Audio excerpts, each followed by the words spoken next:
இச்சப்போர் சினிமாவில் இந்த எப்படிலாம் நினச்சி பார்க்க போகிற முடியும் பார்த்தீங்கன்னா, பிக் பாஸ் சீசன் 8ஓட இப்போ லைவ் ஸ்ட்ரீமிங்கில் வந்து பார்த்தீங்கன்னா, 4 பேர் உட்காந்து பயங்கர ஃபன் பண்ணிக்கிட்டு இருந்ததை வந்து பார்க்க முடிஞ்சுது. ஸோ ரஞ்சித், அருண் பிரசாத், அதுக்கப்புறம் விஷால், ராணவ். ஸோ அருண் பிரசாத்தோட அந்த ஒரு ஃபன் சைடை எத்தனை பேர் வந்து லைவில் அண்ட் எபிசோட்ஸில் வந்து பார்க்குறீங்கன்னு தெரியல. அவர் பயங்கரமாக வந்து செம்மையாக ஃபன்னாக வந்து நிறைய விஷயங்கள் வந்து சொல்லிகிட்டு இருக்காரு. ஸோ இப்போ அது மாதிரி தான் வந்து பார்த்திங்கன்னா, இப்போது வந்து இந்த சீசன் பற்றி வந்து பேசிகிட்டு இருக்காங்க. ஸோ இப்போ நாளைக்கு வந்து நம்மளுக்கு வந்து சொல்கிறாங்களா, இந்த சீசன் வந்து முடிய போகிறதில்ல, ஒரு வருஷம் எக்ஸ்டெண்ட் ஆக போகுது அப்படிங்கிற மாதிரி வந்து சொல்கிறாங்களாம். ஸோ அப்போனா நீங்கள் இருப்பீங்களா சார் அப்படின்னு சொல்லி அருண் வந்து கேட்குறாரு. நான் இருப்பட்டாக்கண்ணா அப்படிங்கிற மாதிரி வந்து அவரும் வந்து சொல்கிறத வந்து பார்க்க முடியுது. சரி, இப்போ கண்டஸ்டன்ஸ் எல்லாம் எப்படி அப்படின்னு கேட்கும்போது, ஒரு 20 பேர் புதுசாக அனுப்புகிறாங்களாம் வெளியே இருந்து. அப்போனா என்ன பண்ணுவீங்க அப்படின்னா, நான் வீட்டுக்கு மட்டும் போயிட்டு வந்துடுறேன் அப்படிங்கிற மாதிரி வந்து அவர் சொல்லிக்கிட்டு இருந்தார்.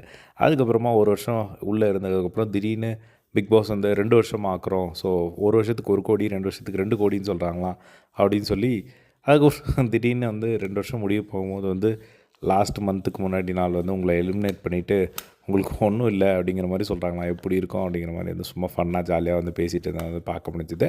அப்போது ஒரு வருஷம் இப்போது இன்னும் கொஞ்சம் எக்ஸ்டெண்ட் பண்ணால் இருப்பீங்களா அப்படின்னு சொல்லி எல்லார்ட்டையும் கேட்டுருந்தும் போது வந்து ராணவும் வந்து ஓரளவுக்கு வந்து ரெடியாக இருக்கிற மாதிரி வந்து சொன்னார். விஷால்லாம் எனக்கு வெளியே வேலை இருக்குது அப்படிங்கிற மாதிரி வந்து சொல்லிட்டாங்க.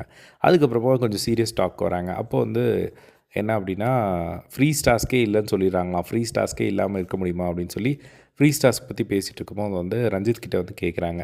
இந்த மாதிரி மேடம் எப்படி அவங்கள இந்த மாதிரி ஷோக்கெல்லாம் கூப்பிட்டா வருவாங்களா அப்படிங்கிற மாதிரி வந்து கேட்டதுக்கு, இல்லை வரமாட்டாங்க.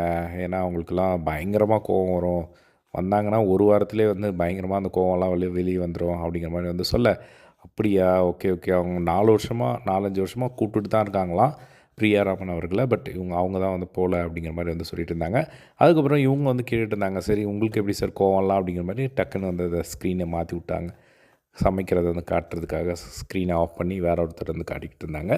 ஸோ இதுதான் வந்து பார்த்திங்கன்னா அவர் போட்டு உடைச்சார். ஸோ பிரியாராமன் எனக்கு தெரிஞ்ச ஃப்ரீ ஸ்டார்ஸ்கில் வந்தாலும் கொஞ்ச நாள், அதாவது ஒரு நாள் வந்தாலும் ஒரு பெரிய இம்பேக்டை க்ரியேட் பண்ணிவிடுவாங்கன்னு நினைக்கிறேன்.